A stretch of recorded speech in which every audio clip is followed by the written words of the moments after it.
Hopefully we used the correct side and we didn't glue this to the painting.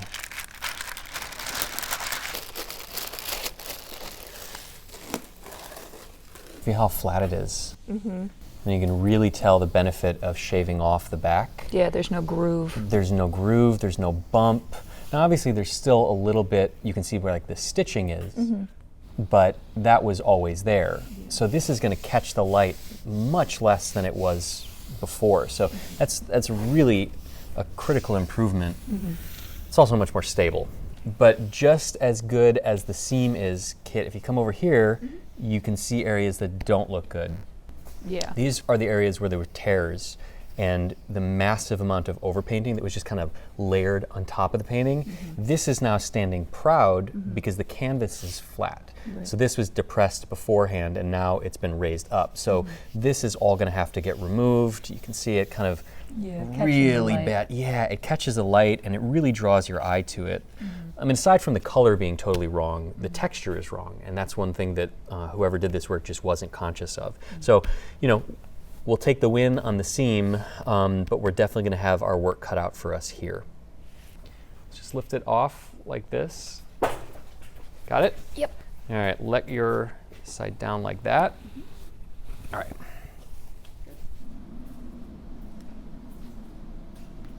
All right, we'll swing around and watch out for the edges of the table.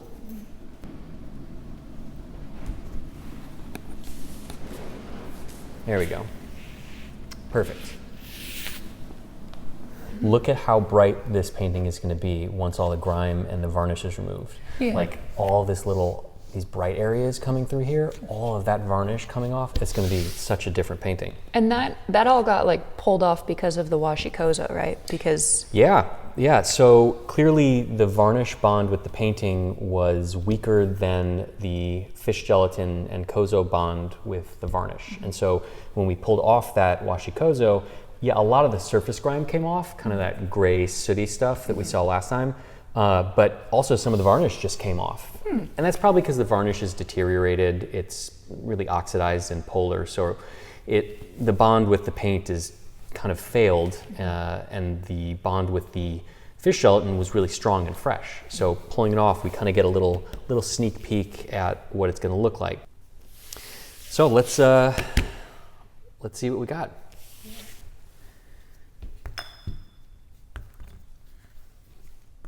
So there are a lot of areas that we have to test and a lot of painting that we're going to have to figure out how to clean.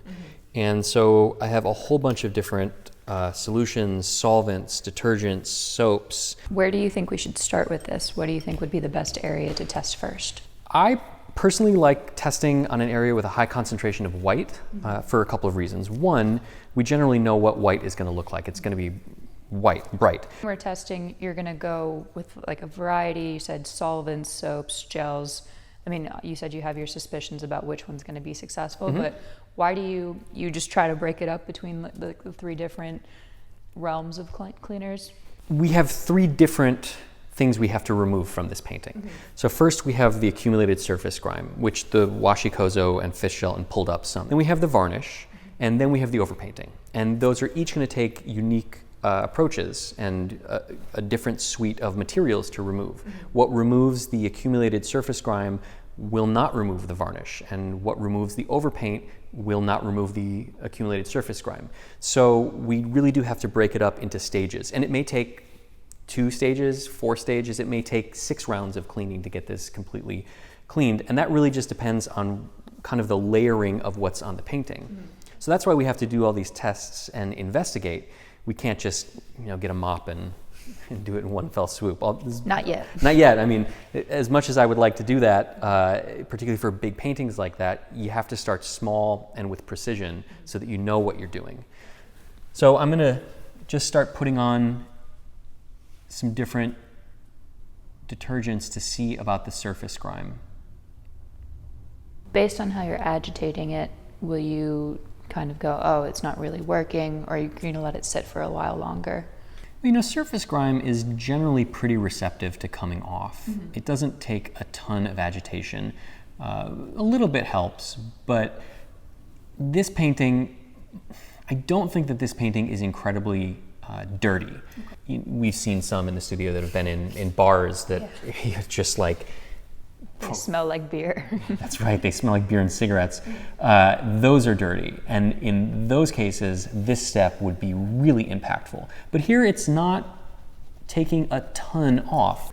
So now I'm switching to free solvents. I've tested out some of the detergents, and the paint layer looks pretty stable, so I'm moving to free solvents. And these are solvent mixtures that, they act a little bit quicker, but I can feel the varnish starting to soften and break down.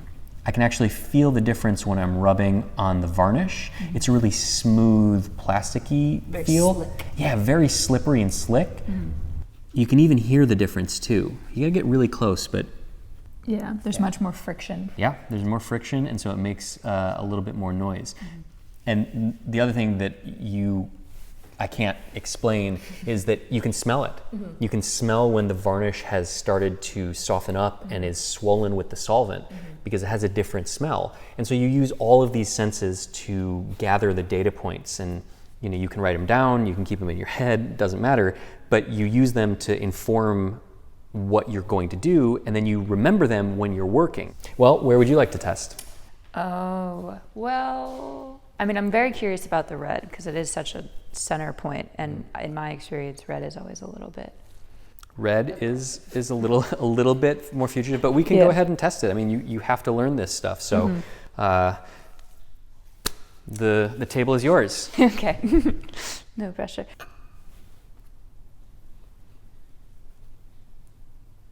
So just like the previous spot, it's taking off a little bit of surface grime, but not a ton. So it would be perfectly fine to switch to This one? Yeah, to go to this one and see if this one, which did start to take off some of the varnish over here, if it's going to do the same thing here. And we know that it's not completely effective, but we're still taking an incremental approach because we don't know about the colors underneath. Right. So what was your thought on that? It worked better than the previous detergent, but feeling it feels slightly different from area to area, but I don't think it's all the way through yet. Yeah, I think you're right. I think there's still a pretty thick layer of varnish on there. So we'll go with now some free solvents. And free. So what's your assessment of the stability of the red and green? I mean, it's very stable. It's still pulling up varnish. I haven't pulled up any red or green. Yeah, that's great. So that's good. Yeah, no, that's great. I mean, that's exactly what we want. Predictable, a potential problem color has revealed itself to not be a problem. So, we're 2 for 2 now. Now we need to take a look at some of this overpainting. Okay. So I'm going to use 3 different solvent gels. Okay. And here, I am using the gel because I want the extended exposure. I know that the free solvents aren't going to last long enough, but based on the age of this, I mean, I will try to be optimistic, but experience sometimes leads me to be pessimistic. Realistic. Realistic, yeah, maybe that's a better word. That this potentially could be very, very difficult. And you talked about manual means of removing it. What does that look like? Just take it in the back and hit the chop saw? Or? Yeah, belt sander, sandblaster. It looks like scraping. Okay. Scalpel, dental tools, anything that we can use to break up or remove this physical layer from what's underneath. I am seeing some of the overpaint come off, right? Like you can see it on the swab and you can see it here. What it's revealing is this other layer underneath, which I suspect is white lead mixed with maybe some red to make it this kind of pinkish color. Oh. And white lead paint is just profoundly difficult to remove. All of the things that make the white a stable place to test are now working against us here.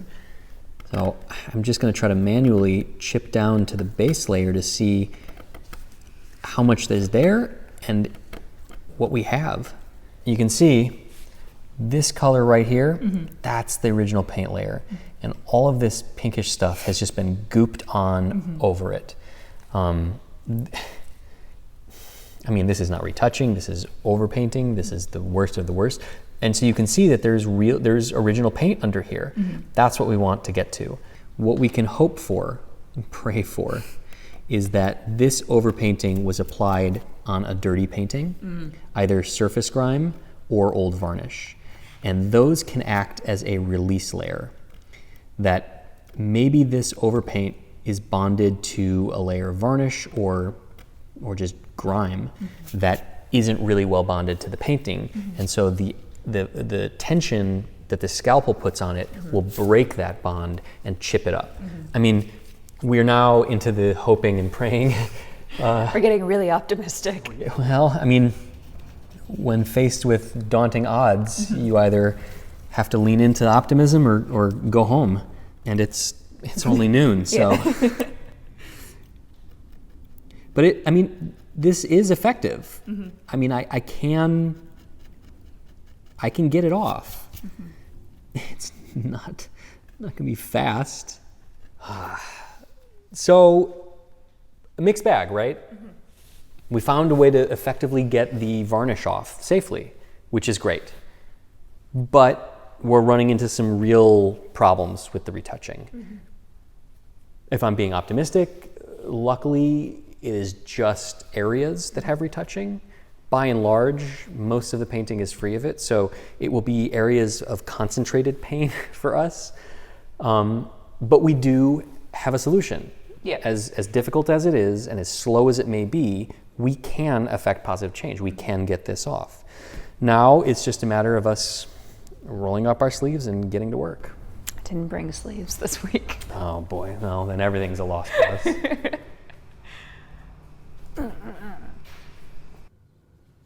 After making some more tests, I did end up deciding to use a gelled solvent. I found that the free solvents were evaporating too quickly to have a real effect on this painting. You can see how much work it's going to take to remove this heavy coating of varnish using a swab and free solvent. And while using a free solvent is fine, sometimes the amount of abrasion or working or agitating that one needs to do is borderline too much. And that's when turning to a gelled solvent may be appropriate. You see, the gelled solvent just gets painted on the surface, and in a few minutes or seconds, depending on its efficacy and the varnish, it can be lifted off with the swab, and I don't have to scrub the paint layer. Now, obviously, some parts of this varnish are still sticking in the impasto, and those will have to be removed manually later. But for right now, on the first pass, I'm really just trying to get off as much varnish as I can, as quickly as I can. And in this case, switching to the gelled solvent was the right choice. In just a matter of seconds, I have done what would have taken minutes with the free solvents.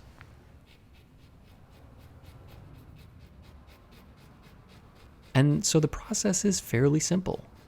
Apply the gelled solvent, agitate it a little bit with the brush, and come back and remove it.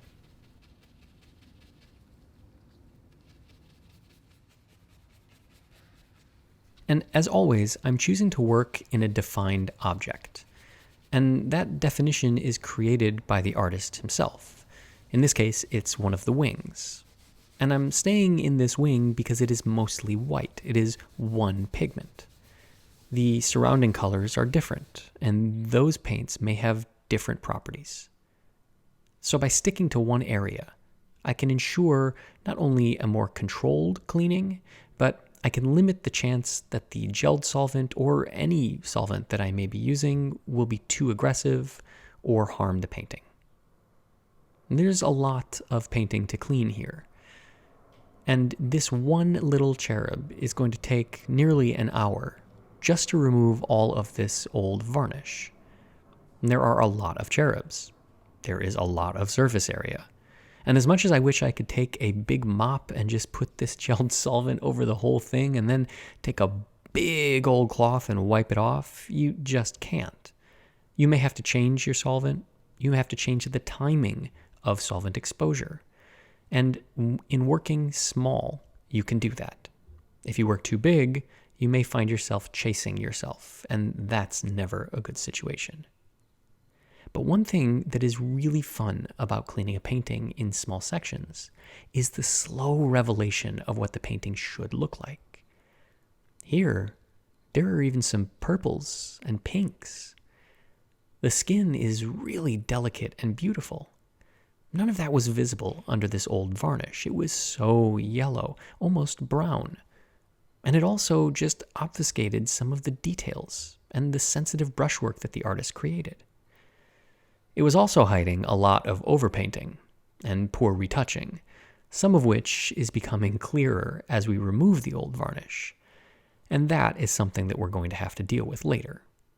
But for now, I am just reveling in seeing these colors, in seeing the artist's fingerprint, their style, manifest in paint. It's quite a sight to behold.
Where the solvents weren't able to get the varnish out of the little crevices in the impasto, I can turn to dental tools and carefully work, pick, scrape, chip, all of that embedded varnish and grime out.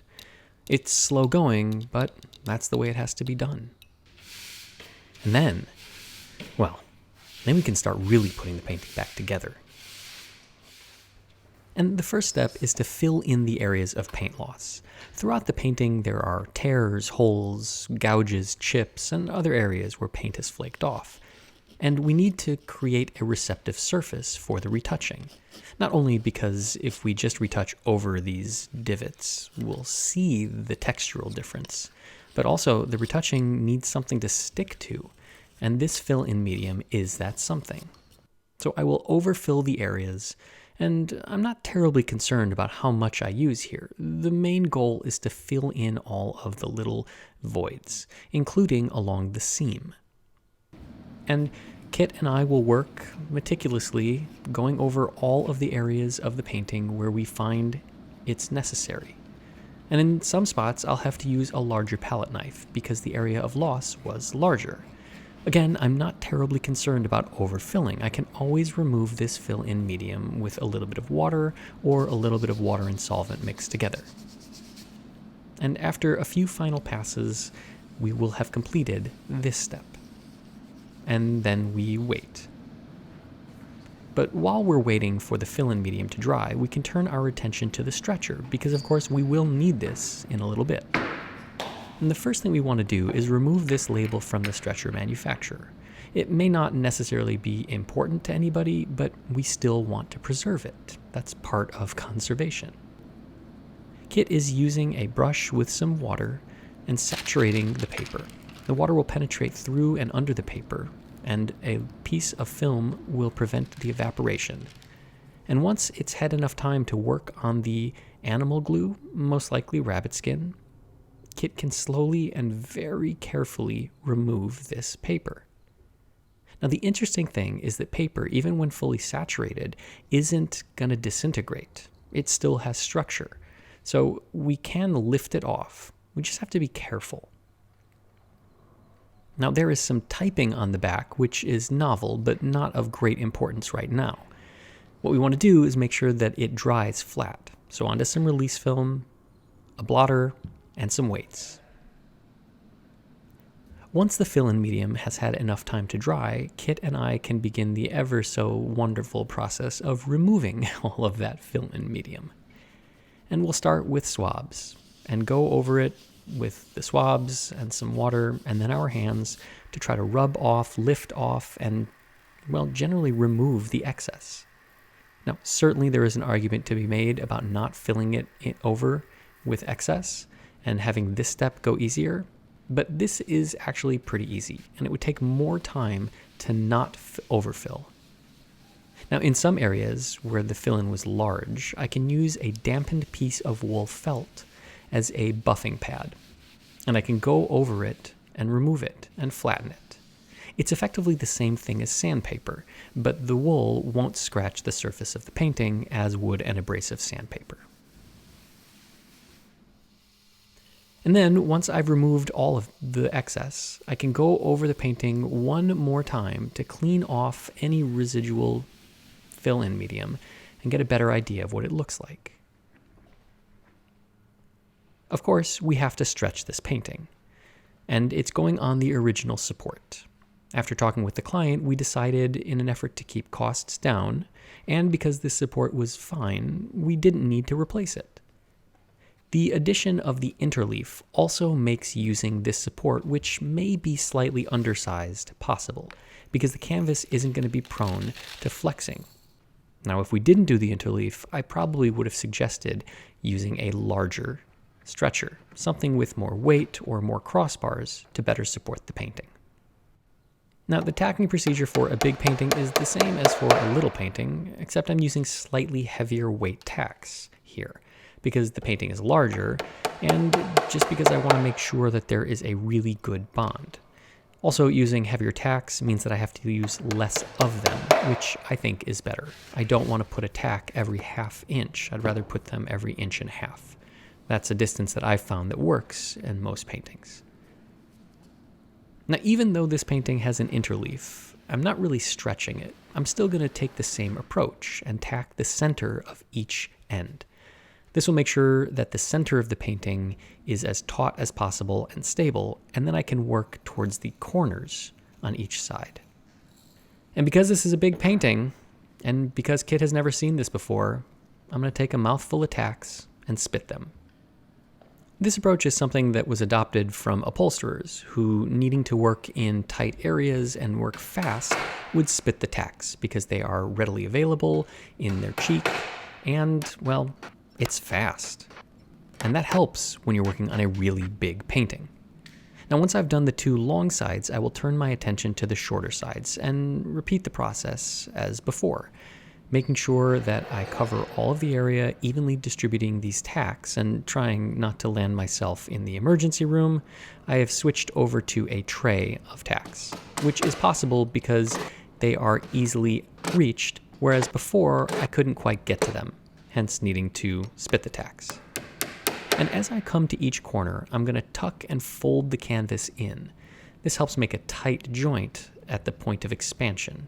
When this stretcher is keyed out, this area will receive the most tension, and having 2 layers of canvas without any seam here is really beneficial to making sure that the canvas doesn't fray or separate. And also, it just makes a really tight joint. And then we can flip it over and start finishing up the back. An important area that almost nobody ever sees or really makes mention of, but it's still pretty important. There is all this excess canvas that we need to trim down and tack. And using a much lighter weight tack, Kit and I can go across and deal with this excess material. Let's see who wins. Spoiler, I do. I've been doing this 20 plus years. Come on. And finally, the keys go into the corners. Now, even though this is a stretcher, the painting doesn't need to be keyed out because it's got an interleaf. It really can't be stretched. But we still put keys in, not only because they belong there, but because they will help hold the stretcher together. They'll take up any gaps in that mortise and tenon joint and make sure it's tight. Now, to make sure that we don't lose these keys in transit or over time as the wood expands and contracts, I've drilled holes in them, I've fed some fishing line through, and I've tied it and tacked it down. And this is going to make sure that if they come loose, they stay put. And finally, we need to mount that label that we took off the stretcher. Now, in preparing this on a piece of acid-free museum board, Kit noticed that it didn't say stretcher, but it said Steacher. And it said Leopold Steacher.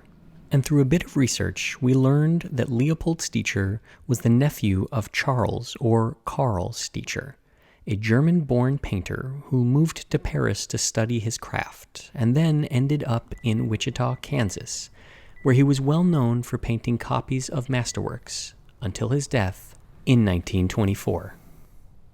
It looks like I might need to have a conversation with my client. Hi, Larry? Yep, it's Julian. How are you? No, I'm great. Yeah, well, that's exactly why I'm calling. I have an update on the progress that we've made thus far on the painting, and I would like to share some information that we found while we were working on the piece. And we'll learn about the results of that conversation in the next episode.